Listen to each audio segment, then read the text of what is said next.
తోటాయి గోను పువ్వులు మిలమిల విరిసే వాడవాడంతా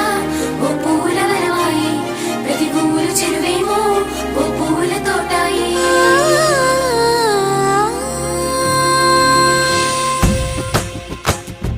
పచ్చ పచ్చని పల్లె పచ్చని పల్లె మబ్బుల్లో లేసింది వాకిళ్ళు ఊడ్చి ముగ్గులు పెట్టింది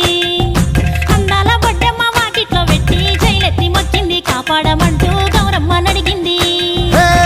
ఆడబిడ్డలు ఇంటింట నిందే అమ్మ నాన్న గుండెంతో పొంగే సత్తి పిండి సకినాలు చూస్తే నోటి నిండా ఊరిల్లూరే పొద్దు పొద్దున్నే తమ్ముళ్ళు లేచి పూల కోసం బయలెల్లి ఉరికే శాపపరిచి వాకిళ్ళలోన చెల్లెళ్ళంతా బతుకమ్మ పేర్చే